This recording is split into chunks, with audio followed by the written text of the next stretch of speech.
right, we are diving deep into a new Quinnipiac poll. Some pretty interesting numbers there. Plus, Elizabeth Warren appears to be losing her mojo in a critical state, and is support for Medicare for All decreasing? Team Rising is here. Will Jawando is a Democratic strategist, council member at large in Montgomery County, Maryland, and Rachel Bovard is the Senior Director of Policy at the Conservative Partnership Institute, co-author of Conservative, Knowing What to Keep. Two great friends of the show. It's great to see you. Great to see you guys. All right, so fascinating, crazy poll that has come out from Quinnipiac, Democratic National Preferences. Basically, Elizabeth Warren has fallen to 14%. That is a minus 14 drop that we have seen just in the last month in this poll.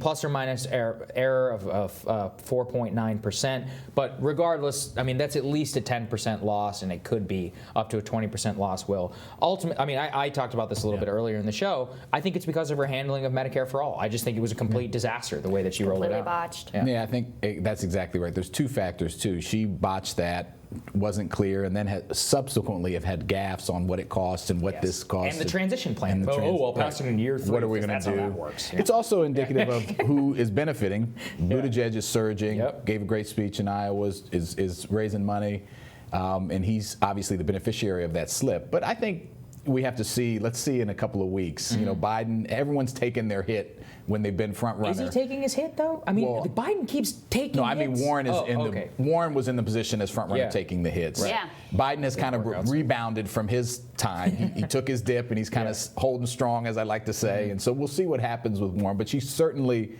is the Teflon has been penetrated. Can we talk about Elizabeth Warren though for a second, because I know we've talked about you were talking about authenticity. And this is a hugely inauthentic candidate. Can we talk about the weird things she lies about?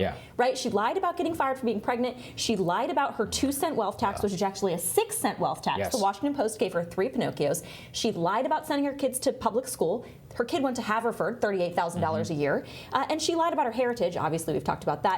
So these are things that I just think will follow up on her, and this is what's happening now. Voters sense this. I said that earlier. All that feeds into whenever she's like, we're going to do Medicare for All, but because I don't want to say that middle-class taxes are going to go up, I'm going to come up with the most complicated scheme in the history of tax law. Here's the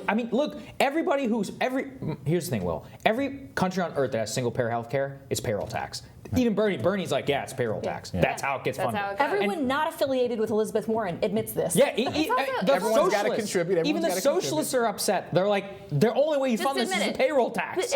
What's so ironic is that, the pundits are always like, Medicare for All is so unpopular, and you can't say middle class taxes, you can't say payroll taxes, and yet the guy who says all those things repeatedly and relentlessly and is known for them is most trusted on health care. It's because people can do math. People trust him because he's honest, because he's direct, and that's exactly the problem with Warren. It's not so much where she ended up landing on this issue, it's that you could see she's trying to calculate where she should land rather than actually advocating for whatever it is she believes. I think people can sense authenticity or lack thereof, and whether you like it or not, I think Buttigieg has it. Doesn't always say everything right. Biden Disagree. Go ahead. Biden says what he believes. Bernie says what he believes. I think Kamala, for the most part, she goes back and forth.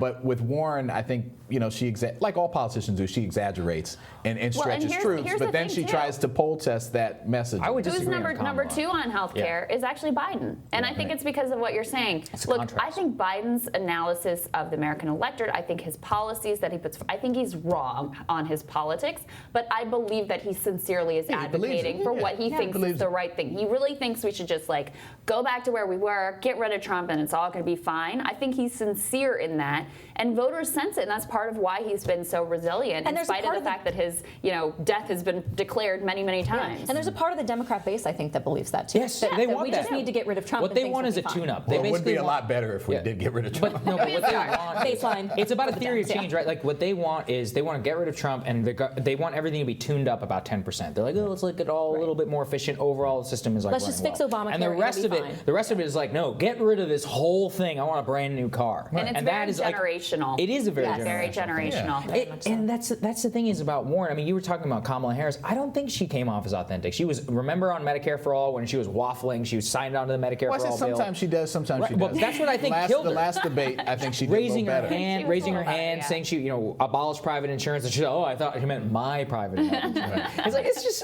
obviously ridiculous. Yeah. She paid the price for that. Elizabeth Warren should have learned the lesson from Kamala, because Kamala co-sponsored Medicare for All in the Senate when it looked like that was the convenient thing to do. Right. And then she launches her campaign, she's raising her hand, yes, I'd get rid of private insurance, and then she starts getting the polling back, and she starts getting the consultants in her ear, and she changes her position, and she dropped in the polls. It's the problem, it's a beautiful thing to be Bernie and say the same thing for 40 years, and everyone catches up to you. I mean, there's something to that. You go home, you sleep well at night, and candidates would be wise to just be who you are, and it either works or it doesn't. And that was the thing about Trump is, I mean, basically, look, I mean, he was all over the map on many things, but on trade and immigration, he's actually exactly the same. There's a clip from on Oprah racism in and xenophobia, he's been extremely consistent. He's got that 1980s view locked He was on in. Oprah talking about how the Japanese were cleaning our clocks back in the 80s. Yeah. So it's he was definitely on trade the entire time. But I think it also, not to pat ourselves on the back, but I do think it validates something we've been saying here, that the group that's really shopping around is these white affluent liberals. And so that's why you see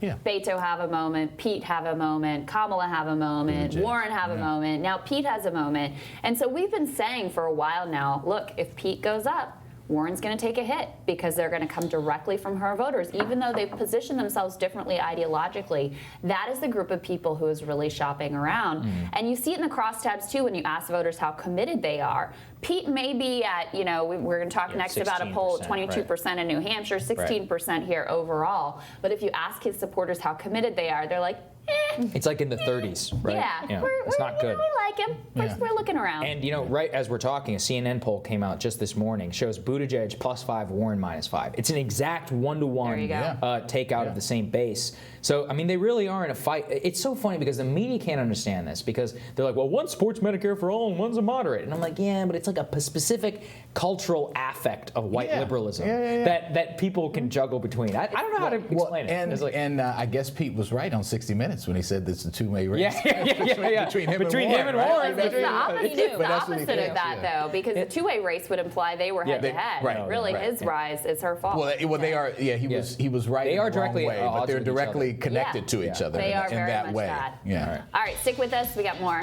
after the break.